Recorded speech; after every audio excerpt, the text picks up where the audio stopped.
আসসালামু আলাইকুম এভরিওয়ান, কেমন আছেন সবাই? এই তো আরেকটি নতুন ব্লগ নিয়ে চলে এলাম আজকে।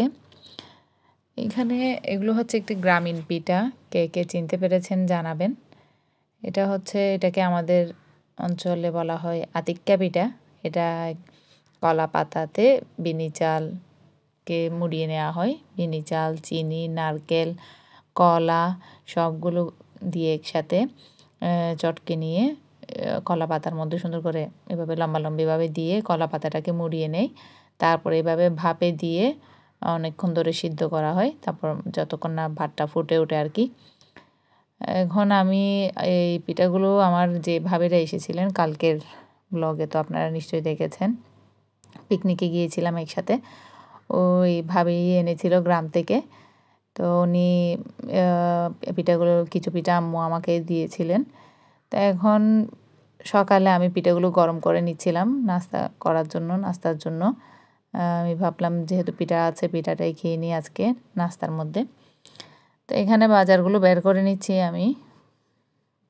বাজার কিছু তরকারি এনেছিলাম, বেশি কিছু না, অল্প কিছু তরকারি। এগুলোকে বের করে নিচ্ছি। এখন কাটাকুটি করে রান্নাটা বসিয়ে দিব। আজকে রান্না করব মিক্স তরকারি, শীতকালীন সব সবজি দিয়ে, শুটকি দিয়ে, ছুরি শুটকি দিয়ে সব সবজি মিক্স করে বিচি দিয়ে সব কিছু দিয়ে একটা তরকারি রান্না করব আর কি। এটা অবশ্য আমার পরিবারের সবাই খুব বেশি পছন্দ করেন। আমার বাচ্চা থেকে শুরু করে আমার হাজব্যান্ড সবাই খুব বেশি পছন্দ করে এই তরকারিটা। এই তো সব কিছু বের করে নিচ্ছি। বের করে নিয়ে এখন কাটাকুটি করে নিব। শাকও এনেছিলাম, ফুল শাক অবশ্য আজকেটা অতটা ভালো পড়েনি, ভালো হয়নি শাক আজকেরটা।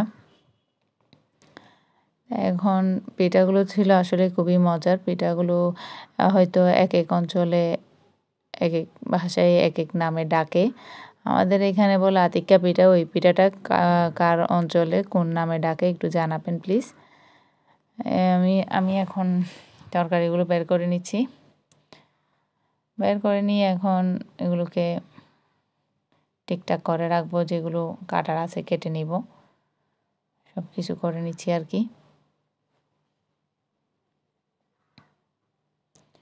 পিকনিক থেকে এসে আসলে পিকনিকের সব কিছুই আসলে খুব বেশি মিস করছি। বাচ্চারাও খুব বেশি বলছে যে খুব বেশি মজা হয়েছিল আম্মু, খুব বেশি আমরা এনজয় করেছি, খেলা করেছি বল নিয়ে সারাদিন, অনেক বেশি এনজয় করেছিল তারা। এখন বলছে এখন আরও একবার যাবে, দেখা যাক কী হয়।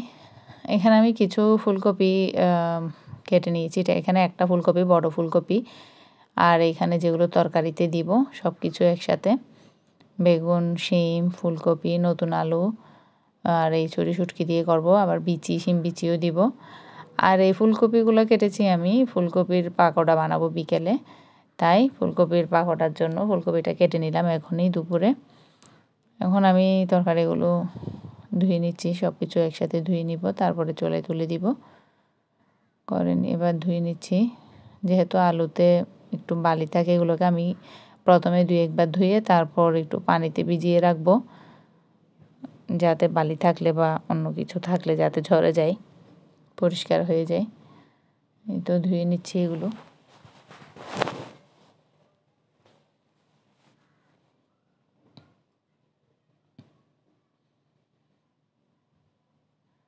এখন আমি চলে এলাম চুলায় তেল দিয়ে।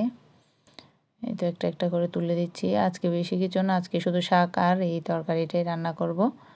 এখন একে একে মশলাটা দিয়ে দিচ্ছি। হলুদ, তেল, পেঁয়াজ, শুটকিটা দিয়ে একটু আগে নাড়াচাড়া করে নিয়ে এবার হলুদ মরিচ দিয়ে দিচ্ছি।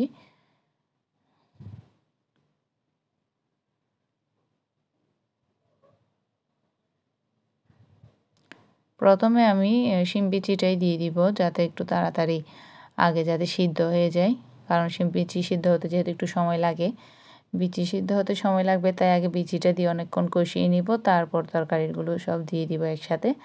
আর এগুলো হতে বেশিক্ষণ সময় লাগবে না। শিম বিচিটা হয়ে গেলে এগুলো জাস্ট একবার 2বার বলক আসলেই, সিদ্ধ হয়ে আসলে এগুলো তখন চুলা বন্ধ করে দিব আর কি। এই তো এখন আমি এটাকে নেড়ে চেড়ে দিচ্ছি যাতে ভালোভাবে সিদ্ধ হয়ে যায় আর কি। এখানে আর একটু পানি দিব, পানি দিয়ে তারপর একেবারে সিদ্ধ হতে বসিয়ে দিব। এই তো পানি দিয়ে দিলাম। এখানে আমার বাচ্চারা আসলে এটার ঝোলটাই বেশি পছন্দ করে। এই তো ফাইনাল লুক, এটা হয়ে গেছে। এখন তরকারি একেবারে সব সিদ্ধ হয়ে গেল। আমি এখন লবণটা টেস্ট করে জিনিসগুলো এখন নামিয়ে নিব। এই তো সবগুলো সিদ্ধ হয়ে গেছে। ঝোলটা আসলে বেশি দেওয়া হয়নি, ডেকচিটা যেহেতু অত বড় না আর তরকারিও বেশি, তাই দেখতে মনে হচ্ছে যেন বেশি। এখন আমি ফুলকপি সিদ্ধর জন্য ফুলকপি পাকোড়া যেটা বানাবো ওটার জন্য আমি পানি সিদ্ধ করে নিলাম। পানিতে এখন ফুলকপিটা দিয়ে দিচ্ছি। আমি এটা এখানে আধ ঘন্টা পর্যন্ত ভিজিয়ে রাখবো, 30 মিনিট। এরপর এটাকে যখন একটু হালকা নরম হয়ে আসবে তখন এটাকে আমি ছাঁকনিতে ঢেলে নিব।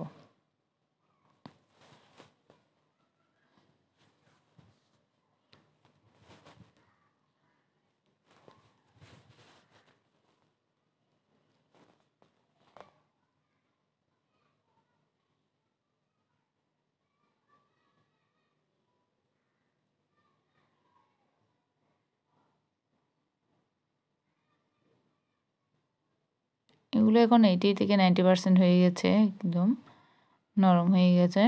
এবার এগুলোকে আমি হালকা একটু পানি ঝরিয়ে নিয়ে এখানে একটা স্বাদে ম্যাজিক মশলা দিচ্ছি, ম্যাগি। তারপর এখানে একে একে অন্যান্য মশলাগুলো দিব। একটু এই তো এটা দিয়ে দিচ্ছি ভালো করে।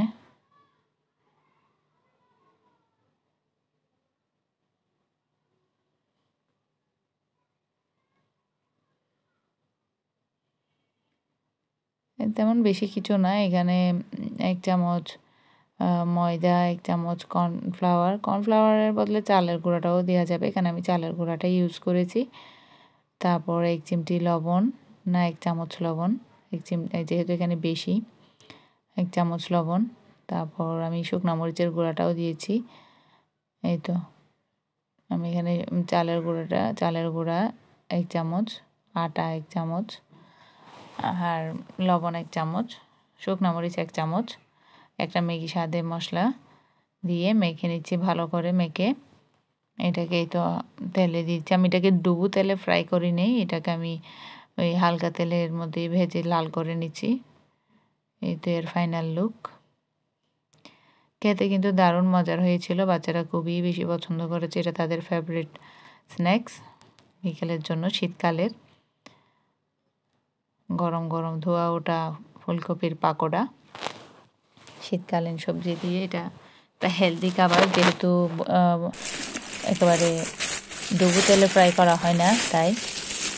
আর এই তো এখন আমি বসে পড়লাম বাচ্চাদের খাতা সেলাই করে নিচ্ছি, যেহেতু এখন বছরের শেষ, জানুয়ারির শুরু থেকেই ক্লাস শুরু হবে, তাই আমি কিছু খাতা রেডি করে রাখছি। বেশি না, এই খাতা এগুলোর মধ্যে জাস্ট 9টা খাতাই হয়েছে, বেশি হয়নি। আমি আপাতত ভাবলাম এগুলোই রেডি করে রাখি, যাতে জানুয়ারিতে তাড়াহুড়া না হয় আর কি। স্কুল কোচিং সব কিছু যেহেতু খুলে যাবে, যাতে তাড়াহুড়া না হয় আমার, তাই এখন বসে আমি কয়েকটা খাতা রেডি করে নিলাম। পরে আবার একেবারে খাতার একরিম আবার এনে আমি তখন আবার রেডি করে নিব কতগুলো খাতা একসাথে, তখন আবার সেলাই করে নিব। এখন আমি একটা খাতা সেলাই করছি। ওখানে যে পরিমাণ খাতা, দিস্তা খাতা ছিল, ওখানে ওই খাতাগুলোর মধ্যে শুধুমাত্র 9টা খাতাই হয়েছিল, বেশি হয়নি। আমি ক্যালেন্ডার দিয়ে খাতাগুলো করছি, কারণ ক্যালেন্ডার ছাড়া যদি সরাসরি খাতাটা সেলাই করা হয়, ওটা খাতার প্রথম পেজটা ছিঁড়ে যায়। তাই খাতাটাকে একটু মজবুত করার জন্য এইভাবে এই ক্যালেন্ডার দিয়ে করা আর কি।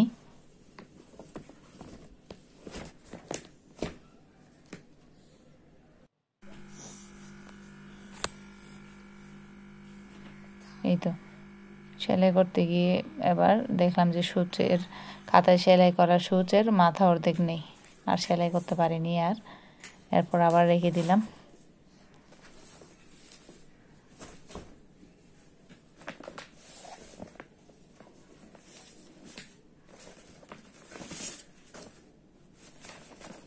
সব কিছু রেখে দিচ্ছি। খাতা অর্ধেক সেলানোর পর দেখি মানে সূচটাই ভেঙে গেছে, সূচটাই নেই, আর ওটা করতে পারিনি। এখন এগুলোকে রেখে দিব, আবার নতুন একটা সূচ আনার পরে তারপর আবার মানে সেলাই করব সব কিছু। এই তো নতুন সূচ আনা হয়ে গেছে, নতুন সূচিটা দিয়ে এখন সেলাই করে নিচ্ছি। এই তো এখন আমার খাতা সেলাই শেষ একটা।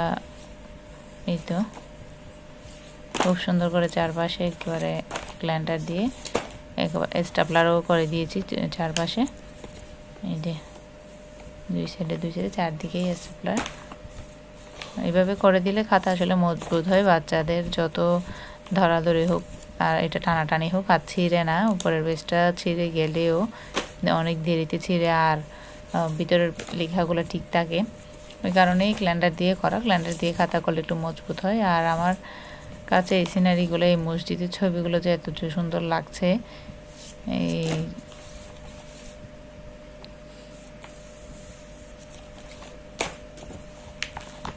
আজকে এই পর্যন্তই, আল্লাহ হাফেজ।